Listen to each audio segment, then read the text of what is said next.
UFC 309 press conference आज सुबह wrap up हुई। इस वीडियो में जो भी की हाइलाइट्स है मैं उनको ब्रेक डाउन करूंगा, बहुत ही बढ़िया, specially around the Jon Jones Tom Aspinall thing. बहुत ही मस्त अपडेट्स हैं जो मैं आपको इस वीडियो में दूंगा। उसके पहले अगर आपको UFC का कंटेंट हिंदी में देखना पसंद है, चैनल को सब्सक्राइब करो और बढ़ते वीडियो। तो पहले आते हैं राइट ऑफ द बैट, ठीक है। जॉन जोन्स पे सवाल आता है और वो बोलता है कि यार स्टीफन मियोचिच को, मतलब एक तो अपेरेंटली देखो, इसका एक कॉन्टेक्स्ट अगर मैं आपको दूं, स्टीफन मियोचिच ने कोई तो एक इंटरव्यू में या जब मतलब जॉन जोन्स उनको अपने लास्ट सिरिल गान वाली फाइट में कॉल आउट भी कर रहे थे, तो उन्होंने बहुत सिंपल चीज़ कही थी, ब्रिंग इट बिच। बस बस उस पे अब बेसिकली जॉन जोन्स को रियलाइज़ हो रहा है कि यार सब साला टॉम एस्पिनॉल की बात कर रहे हैं यार, मेरी और स्टीफन मियोचिच की फाइट की कोई हाइप ही नहीं है, मुझे पेपर व्यू पॉइंट चाहिए, कहाँ से आएंगे। फिर वो खामा खा का मतलब ड्रम अप करने का ट्राई कर रहे हैं कुछ। मतलब स्टीफन मियोचिच बोल रहा है कि भाई अच्छा ठीक है यार, मतलब फीलिंग हर्ट हुई आपकी तो सॉरी, उसने एक आध इंटरव्यू में कहा है। मतलब जो जॉन जोन्स ट्राई कर रहे हैं वो बिल्कुल भी नहीं हो रहा है, वो खामा खा का ड्रामा अप कर रहे हैं, बिकॉज उनको रियलाइज हो रहा है कि भाई nobody cares about this fight. पहले सोचना चाहिए था ये, पहले सोचना चाहिए था जब सब आपसे बोल रहे थे कि स्टीफन मियोचिच 42 साल का है, टॉम एस्पिनॉल से फाइट करो, वो है इंटरम चैंपियन। अभी आपको लग रहा है कि अरे यार कोई देखने वाला है ये फाइट कि नहीं देखने। अब उनको रियलाइज हो रहा है और इसलिए रैंडम ड्रामा वो मतलब कॉन्स्टेंटली ड्रम अप करना चालू कर रहे हैं और फिर बोल रहे हैं like it's personal for me now, it's personal for me now. Come on man, बहुत फोर्स करने की कोशिश कर रहे हैं। फिर एक रिपोर्टर सवाल पूछता है डेना वाइट से, अगर आपको नहीं पता हो तो यूएफसी ने एक नए ग्लव्स इंट्रोड्यूस करे थे ताकि आई पोक्स वगैरह थोड़े से कम हो जाएं। वो इस इस इवेंट के लिए, इस इवेंट के लिए नहीं, इस इवेंट से apparently as per Dana White, but इस इवेंट से वो ग्लव्स चेंज हो जाएंगे ओल्ड ग्लव्स पे।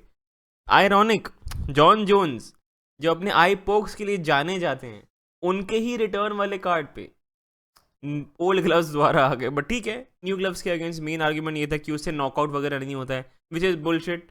एलिया डुबोरिया ने मैक्स हॉलवे को इन्हीं ग्लव से नॉकआउट किया था, सो दैट्स बुलशिट। बट ठीक है, नेवर माइंड। इसके बाद भैया रिपोर्टर पूछता है डेना वाइट से, इस फाइट के बाद क्या विनर टॉम एस्पिनॉल को फेस करेगा? जॉन जोन्स का मुंह उतर गया। फिर डेना वाइट ने दो बार किया, हाँ क्या ये वो सवाल मेरे लिए था। एक सेकंड के लिए लगा कि डेना वाइट थोड़ा चूकने वाले हैं, थोड़ा डिप्लोमेटिक आंसर देने वाले कि हाँ ये सवाल मेरे लिए था। फिर बोलते हैं decisive answer, the winner of this is gonna face Tom Aspinall. भाई साहब डेना भाव भी मेरे साइड पे हैं, अपने साइड पे हैं। मैंने एक वीडियो बनाई थी about Jon Jones ducking Tom Aspinall, उस पर लोग बोल रहे हैं कि भाई Alex Pereira is the bigger fight. भाई तुम अगर होते तो ये नहीं करते क्या? भाई डेना वाइट की बात भी नहीं मानोगे हैं? यूएफसी प्रेसिडेंट, उसकी बात मानोगे कि नहीं मानोगे? यही फाइट अगली बननी चाहिए। And I even argue Tom Aspinall of versus John Jones is now a more popular fight than John Jones versus Alex Pereira, because ये इतना ज्यादा एक ड्रामा चल गया है, पूरा डक डक डक लगातार जॉन जोन्स स्पैम कर रहे हैं। जॉन जोन्स ने अभी एक इंटरव्यू छोड़ के चला गया था भाई, वो एक ब्रिटिश रिपोर्टर था जो बेसिकली टॉम एस्पिनॉल का इंटरव्यू लेने वाला था, और वो ब्रिटिश रिपोर्टर क्या बोल रहा हूँ मैं, एक ब्रिटिश रिपोर्टर जॉन जोन्स का इंटरव्यू लेने वाला था और वो टॉम एस्पिनॉल का दोस्त है। जॉन जोन्स अंदर घुसा, 2 मिनट सोचा, उसके बाद निकल गया। अब बोलता है I don't want to do this interview. I मतलब इंटरव्यू नहीं किया, इंटरव्यू से भी डक कर गया भाई जॉन जोन्स। उसके प्रॉपर ये सागा जो चल रही है, this has done more for Tom Aspinall's career than all of his wins combined, in my opinion. मतलब टॉम एस्पिनॉल का पूरा करियर देख लो, ग्रेट करियर, ठीक है, बट ये जॉन जोन्स के ड्रामा ने उसको जो उसकी पॉपुलैरिटी जो मतलब हाइप अप करी है, जो अप ट्रेंड पे अभी ये जाएगा ना अभी इंसान, in terms of pay per view points, in as a star, मतलब he will be known as a fighter जिससे जॉन जोन्स डर गया। वैसे ट्रू है कि नहीं, only Jon Jones knows, but ये पूरा जो ड्रामा चल रहा है इससे जॉन जोन्स की लेगेसी बहुत हैम्पर हो रही है इस समय। लोग याद रखेंगे इसको। एंड टॉम एस्पिनॉल की लेगेसी तो भैया वो तो मजे कर रहा है। और फिर जैसे ही डेना वाइट वो जवाब देते हैं, फिर क्राउड चांट चालू होता है, टॉमी टॉमी टॉमी। ओफो, मतलब जॉन जोन्स बोले स्टॉप गाइस। जॉन जोन्स अभी बुली हो रहा है, बट ठीक है, I am enjoying it, I am loving it. उसके अलावा माइकल चैंडलर पे आते हैं। माइकल चैंडलर का रहा क्या यार, उसको माइक पकड़ाते हो वो सेम ही चीज़ बार बार बोलता है, सेम ही मोटिवेशनल शिट बार बार बोलता है। मतलब उसको सुनने में बहुत बोरिंग लगता है यार। ऐसा लगता है कि क्या कहते हैं, एआई जनरेटेड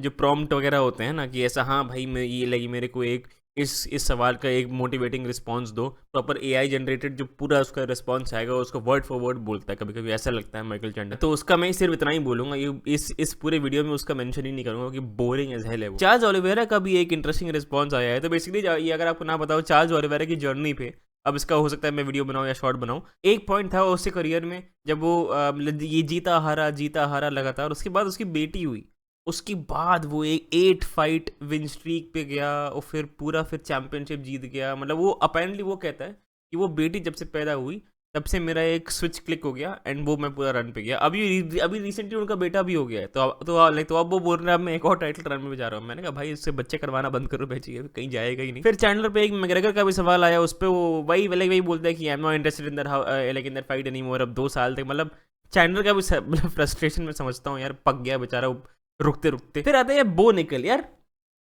अच्छा आप मुझे कमेंट्स में बताओ, क्या ये मेरा अकेला ऐसा ओपिनियन है कि मुझे बो निकल बहुत बोरिंग लगता है इंसान?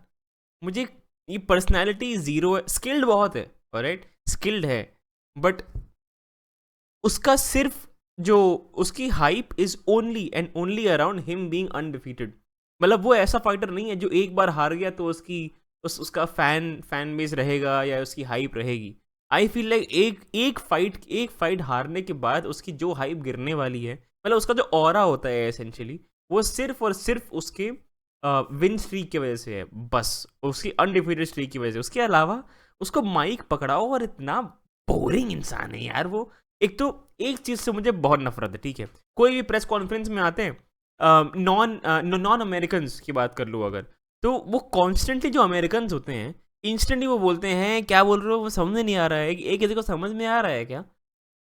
ये मुझे बहुत अनॉय करता है। मतलब अब कोई अगर नॉन इंग्लिश स्पीकिंग कंट्री से आके तुम्हारी लैंग्वेज में तुमसे वैसा लगे सब बात कर रहा है, तो फिर उसको रिस्पेक्ट करो, ठीक है। वो भी फाइट सेल करने का ट्राई कर रहे हैं, तुम भी फाइट सेल करने का ट्राई कर रहे हो। उसके अलावा जो पॉल क्रेग है वो स्कॉटिश है, तो उनका बहुत थिक एक्सेंट है। तो भाई सेम चीज बो निकल ने करी की है, क्या बोल रहे हो कुछ समझ में नहीं आ रहा। और फिर फाइनली पॉल क्रेग थक जाते हैं और फिर टुवर्ड्स द एंड बहुत सैवेज रिप्लाई देते हैं। क्या कहा था कि typing is a universal language, I make you tap. मतलब वो बेसिकली सब वो कह रहे हैं कि वो सबमिट कर देंगे बो निकल को, और tapping is a universal language. तो वो बहुत ही एक अच्छा रिप्लाई था, because I just hope Paul Craig beats Bo Nickal's ass. मुझे बो निकल बहुत obnoxious लगता है एज अ ह्यूमन बीइंग। उसके बाद यार देखो, जॉन जोन्स और डीसी की बात होती है कि मतलब ऐसा डीसी के साथ ऐसा आप मतलब थोड़ा एक हाथ बढ़ाने की कोशिश कर रहे हो, दोस्ती बनाने की कोशिश कर रहे हो, और फिर जॉन जोन्स बोलते हैं कि हाँ मैं कोशिश तो कर रहा हूँ लेकिन डीसी को पसंद नहीं आ रहा है। यार एक तो जॉन जोन्स का ये फेक नाइस गाय एक्ट जो होता है ना, मुझे बहुत बहुत अनोइंग लगता है। और लोग अभी भी ऐसा बोलते हैं कि हाँ यार like DC still hates Jon Jones वगैरह वगैरह। No shit, Jon Jones was a drug cheat. ये परफॉर्मेंस एनहेंसिंग ड्रग्स लेके उसने डैनियल कॉर्मियर को हराया है। Second fight, I think second fight या फर्स्ट फाइट उनकी नो कॉन्टेस्ट हो गई थी, because Jon Jones tested positive for performance enhancing drugs. इसीलिए एंड मतलब वो अगर जॉन जोन्स नहीं होता, डैनियल कॉर्मियर होता अभी अपने गोट कॉन्वर्सेशन में 100% होता, बिकॉज वो अनडिफीटेड रहता है लाइट वेट पे। The only person he is lost to at light weight is roided up John Jones on PEDs। इसलिए और भाई क्यों ना हो सॉल्टी यार, आप खुद सोचो, आप जीवन भर किसी चीज के लिए आप मतलब एक गोल के लिए पूरा जीवन अपना लगा दो, फिर एक बंदा आता है ड्रग्स पेल के और फिर वो आपको डिफीट कर देता है, उसके बाद सालों बाद आपका दोस्त बनने की कोशिश करता है। कम ऑन ब्रो, मैं थूक दूं यार इंसान पे। मतलब डीसी अब अभी भी जो ऐसा हाई हेलो कर भी रहा है वो इसलिए कर रहा है क्योंकि वो UFC के लिए काम करता है, दैट्स इट। सिर्फ वही रीजन है। UFC के लिए वो काम ना कर रहा होता, जॉन जोन्स को गाली देके भगाता है। अब मुझे रियलाइज हो रहा है कि मैं बकवास करना चालू कर रहा हूँ, तो ठीक है। अच्छा मोमेंट ये था कि देखो इसके लिए देखो यार, Jon Jones nice guy act वगैरह ठीक है कि नहीं है। मतलब एक बच्चा था जिसको कैंसर हुआ था, तो उसको बढ़िया क्राउड मिला के उसको एक सीट्स वगैरह प्रॉमिस कर दी मेरे थ्रू डेना वाइट, जिसको साक्षात वहाँ खड़े हुए थे। तो वो एक बहुत अच्छा जेस्चर था। अब मैं आपको बताता हूँ आइडियल सिनारियो। अब देखो, जॉन जोन्स टीपीएम मियोचिच राउंड 1 आधे मिनट के अंदर स्टेडियम चांट करना चालू करता है, टॉमी टॉमी टॉमी।